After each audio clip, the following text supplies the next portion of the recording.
Hello everyone, Riyanka scan YouTube চ্যানেলে আপনাদের সবাইকে স্বাগত। আগামী 17ই মার্চ 2025 মার্চ মাসের তৃতীয় সোমবার। আর কোন মাসের তৃতীয় সোমবার মানে প্রত্যেক অঙ্গনওয়াড়ি কেন্দ্রে অনুষ্ঠিত হয় মান্থলি ইসিসি ডে। তো এই মাসে আপনারা কোন থিম নিয়ে মান্থলি ইসিসি ডে পালন করবেন সেটা নিয়ে আজকের ভিডিওতে ডিসকাস করব। জেনারেলি মান্থলি ইসিসি ডেতে কারা প্রেজেন্ট থাকে? 3 থেকে 6 বছরের যে এনরোল শিশুরা আপনার অঙ্গনওয়াড়ি কেন্দ্রের তারা আসে, তার বাবা মায়েরা এবং অন্যান্য অভিভাবক বা কেয়ার গিভাররা আসেন। এইভাবে সবাইকে নিয়ে মান্থলি ইসিসি ডে অনুষ্ঠিত হয়। এই মাসের থিম বা আলোচ্য বিষয় হচ্ছে growth and developmental milestones during early years, অর্থাৎ শিশুর বেড়ে ওঠা বা বিকাশের যে বিভিন্ন রকম স্তর আছে, বিভিন্ন মাইলস্টোনসগুলো রয়েছে, সেটা নিয়েই এই মাসে আলোচনা হবে। এই মাসের যে মান্থলি ইসিসি ডে তার থিম। তো এই অর্ডারটা আপনারা প্রত্যেক মাসেই দেখে থাকেন, সেজন্য এটা নিয়ে আমি বিস্তারিত আলোচনা করছি না।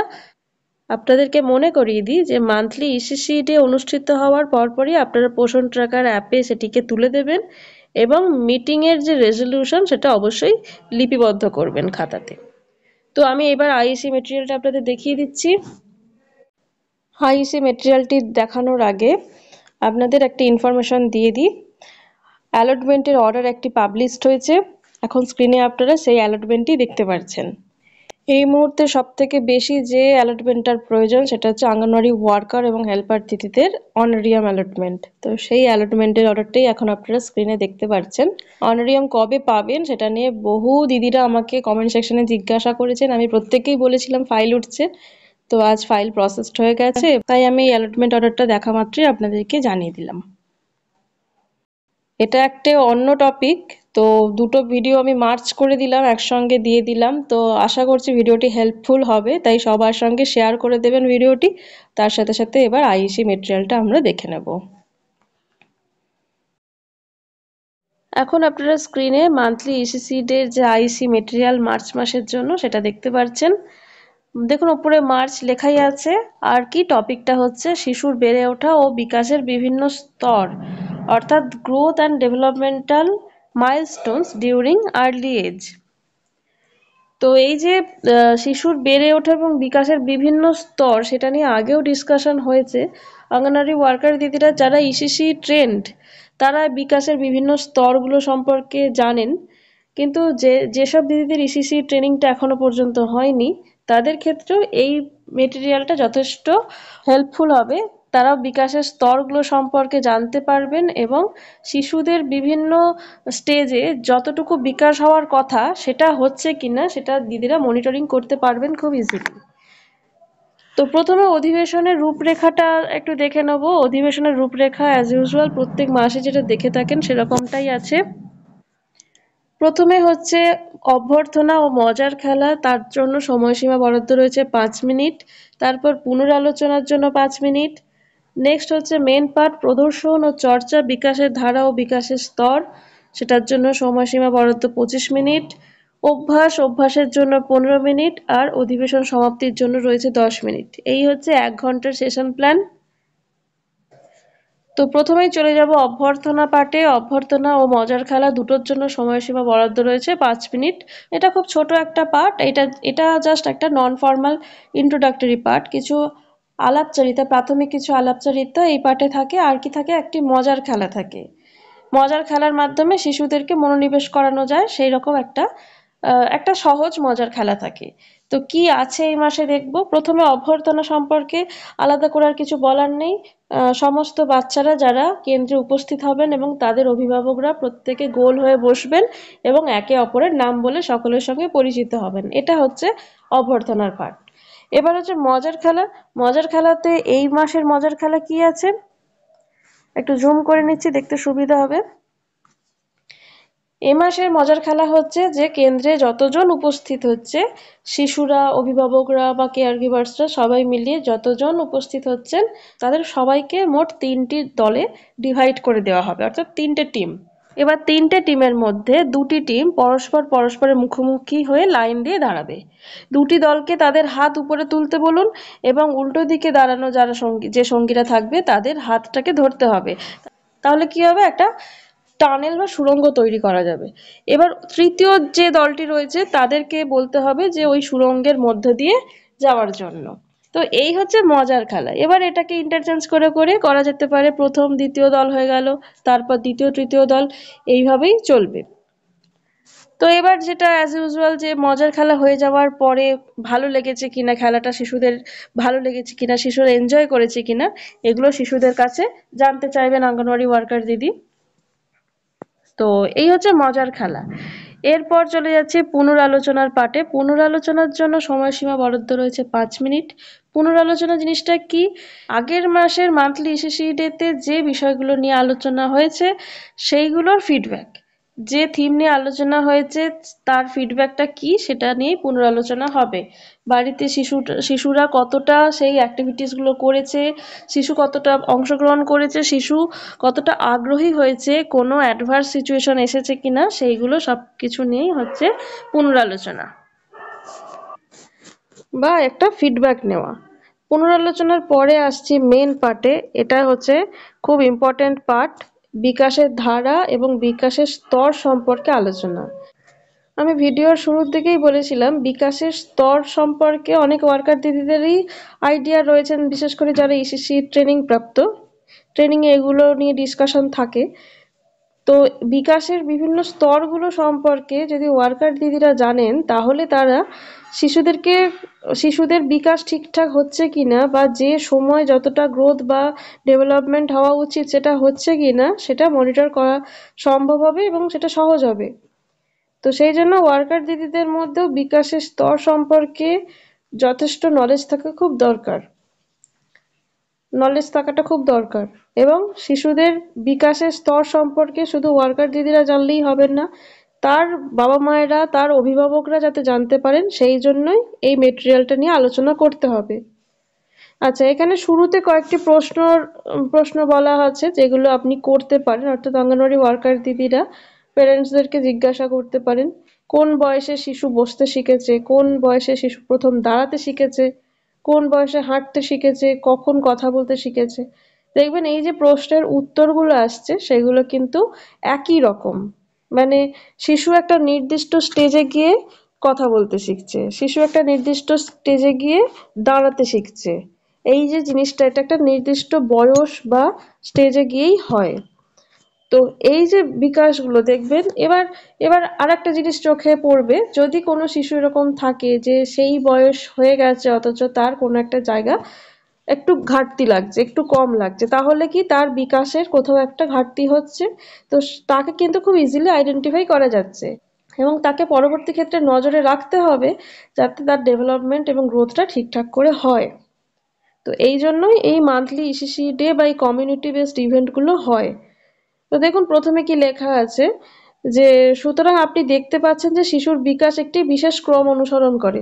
অবশ্যই ওই যে বললাম যে এই প্রশ্নগুলো যখন করবেন এর উত্তর কিছুটা একই রকম পাবেন, মানে এটাই যে শিশুদের বিকাশ একটা বিশেষ ক্রম অনুসরণ করে এবং একটি নির্দিষ্ট সময়ে ঘটে। এবার বিকাশের 5টা ডোমেন আছে বা 5টা ধারা আছে। কি কি? শারীরিক বিকাশ, সামাজিক আবেগজনিত বিকাশ, ভাষার বিকাশ, বৌদ্ধিক বিকাশ আর সৃজনশীলতার বিকাশ। এই 5 রকম যে বিকাশ আছে, এই 5টি বিকাশের ধারা একটি নির্দিষ্ট ক্রম অনুসরণ করে। যেমন আপনারা লক্ষ্য করেন যে একটি নির্দিষ্ট বয়সসীমার মধ্যেই শিশু কিভাবে কথা বলতে হয়, কিভাবে হাঁটতে হয়, এইগুলো শেখে। তো অভিভাবক হিসেবে হয়তো আপনারা অন্যান্য বিকাশের তুলনায় শারীরিক বিকাশের স্তরগুলো নিয়ে বেশি সচেতন, কিন্তু নিম্নলিখিত 3টি কারণে বিকাশের অন্যান্য স্তরগুলি সম্বন্ধেও সচেতন হওয়া অত্যন্ত গুরুত্বপূর্ণ। এইগুলো 1, 2, 3 এইভাবে 3টে পয়েন্ট করে করে লেখা আছে। এটা অঙ্গনওয়াড়ি ওয়ার্কার দিদিরা যারা প্রেজেন্ট থাকবেন, অভিভাবকরা থাকবেন, তাদেরকে খুব ভালো করে বুঝিয়ে বলবেন। এরপরে চলে যাচ্ছি, বিশেষ চাহিদা সম্পন্ন শিশু যদি থাকে আপনার কেন্দ্রে তাহলে তার জন্য কোন কোন জিনিসগুলো মাথায় রাখতে হবে। আচ্ছা, প্রথমে জানতে হবে যে কোনো শিশুকে আমরা বিশেষ চাহিদা সম্পন্ন শিশু কখন বলবো। তখনই বলবো যখন কোনো চিকিৎসক বা স্বাস্থ্যবিদ তারা বিভিন্ন টেস্ট করার পরে তাকে বিশেষ চাহিদা সম্পন্ন হিসেবে সার্টিফাই করবেন, তখনই আমরা সেই শিশুকে বিশেষ চাহিদা সম্পন্ন শিশু বলতে পারি। কোনো শিশুকে নিয়ে যদি মনে কোনো চিন্তা থেকে কোনো কনফিউশন থাকে, তাহলে সেই শিশুকে নিয়ে তার পরিবারকে প্রাথমিক স্বাস্থ্য কেন্দ্রে দেখানোর জন্য বলতে হবে, বা ডিস্ট্রিক্ট যে হসপিটাল রয়েছে সেখানে দেখানোর জন্য বলতে হবে। পাশাপাশি শিশুর পরিবারকে আশা কর্মীর সঙ্গে যোগাযোগ করার পরামর্শ দেওয়া প্রয়োজন। কেন্দ্রে যেভাবে আমরা শিশুদের সহযোগিতা করতে পারি, কিভাবে করতে পারি, যে সকল শিশুদের শুনতে অসুবিধা হচ্ছে তাদের জন্য কি কি করতে পারা যায়, বা যে সকল শিশুদের দৃষ্টি একটু কমজোর বা দৃষ্টিহীন, সেই সব শিশুদের ক্ষেত্রে আমরা কিভাবে সহযোগিতা করতে পারি, বা যে শিশুর জ্ঞানভিত্তিক সীমাবদ্ধতা রয়েছে তাদেরকে কিভাবে সহযোগিতা করা যায়, এগুলো এখানে পয়েন্ট করে করে লেখা আছে।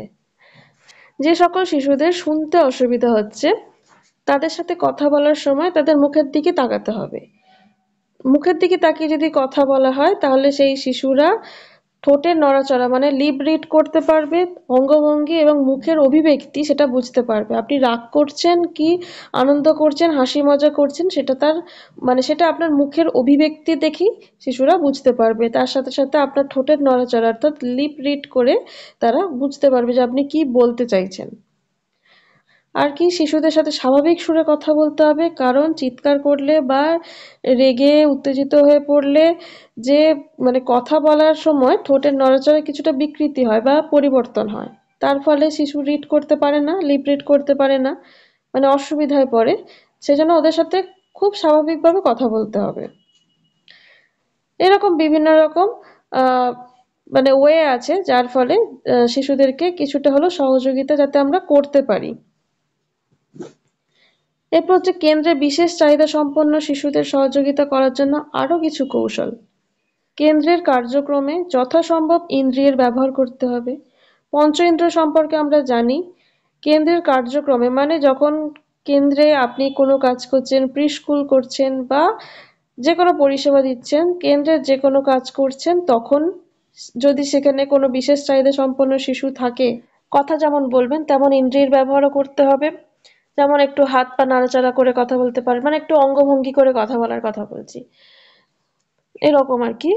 আর কি শিশুদের ছোট ছোট দলে ভাগ করে কাজ দিতে হবে। শিশুদের কোনোভাবেই শারীরিক বা মানসিক শাস্তি দেওয়া যাবে না, এরকম বিভিন্ন রকম কিছু কৌশল বা কিছু করণীয় আছে যেটা ওয়ার্কার দিদিরা করবেন যদি আপনার কেন্দ্রে কোনো বিশেষ চাহিদা সম্পন্ন শিশু আসে। এর পরের পাঠ হচ্ছে অভ্যাস। অভ্যাসের জন্য সময়সীমা বরাদ্দ রয়েছে 15 মিনিট। অধিবেশন শেষ করার আগে হোম বেসড প্যাকেজে যে যে অ্যাক্টিভিটিগুলি উল্লেখ করা আছে তার মধ্যে থেকে কিছু কিছু অ্যাক্টিভিটি সম্পর্কে অঙ্গনওয়াড়ি ওয়ার্কার দিদিরা অভিভাবকদের সঙ্গে আলোচনা করবেন। এবং যদি কর্মী মনে করেন যে অভিভাবকরা ঠিক মতো করতে পারছে না, তাহলে ওয়ার্কার দিদি সেটাকে করে পারফর্ম করে দেখিয়ে দেবেন যে কিভাবে সেটা শিশুদের সঙ্গে দেখাতে হবে। অ্যাক্টিভিটিগুলি কি? ঝুড়িতে বল ছোড়া, ছবিতে দানা বসানো, জল ঢালা, ব্যাঙ খরগোশের মতো লাফানো, এরকম বিভিন্ন রকম অ্যাক্টিভিটিগুলো রয়েছে। এছাড়াও এর সাথে একটা হোম বেসড প্যাকেজ থাকে, সেটা ভালো করে দেখাতে হবে। অধিবেশন সমাপ্তি। এরপর হচ্ছে অধিবেশন সমাপ্তির জন্য সময়সীমা বরাদ্দ রয়েছে 10 মিনিট। এটা হচ্ছে একদম শেষ পাঠ। কর্মশালাটি শেষ করার আগে অংশগ্রহণকারীদের থেকে 3-to-1 পদ্ধতিতে ফিডব্যাক নিতে হবে। 3টে জিনিস যা শিখলেন, 3টে জিনিস যা আপনাদের করতে হবে, আর একটা জিনিস যা আপনি অন্যান্য অভিভাবকদেরও জানাতে চান, একে একে তাদের বলতে বলুন। এরপর অংশগ্রহণকারীদের ধন্যবাদ জানিয়ে সবাই মিলে হাততালি দিয়ে কর্মশালাটি শেষ করুন। মানে এটা একদম শেষের দিকে সবাই মিলে হাততালি দিয়ে এই সেশনটা শেষ হবে। তো হোম বেসড প্যাকেজ যেটা বলছিলাম, এই যে দেখুন এখানে লেখা আছে ক্যালেন্ডার, অভিভাবকদের জন্য ক্যালেন্ডার, প্রত্যেক সপ্তাহে প্রত্যেক দিন ওয়াইজ অ্যাক্টিভিটিসগুলো থাকে। এইগুলো অভিভাবকদেরকে রেগুলার, এখানে যেমন প্রথম দিন দ্বিতীয় দিন এইভাবে ভাগ করা আছে, এরকম ধরুন সোমবার মঙ্গলবার বুধবার এইভাবে অ্যাক্টিভিটিসগুলোকে বাড়িতে শিশুদেরকে নিয়ে পারফর্ম করাতে হবে। এবং সেটা অঙ্গনওয়াড়ি ওয়ার্কার দিদিরা একটু দেখে নেবেন যে ঠিকঠাক করে হচ্ছে কিনা।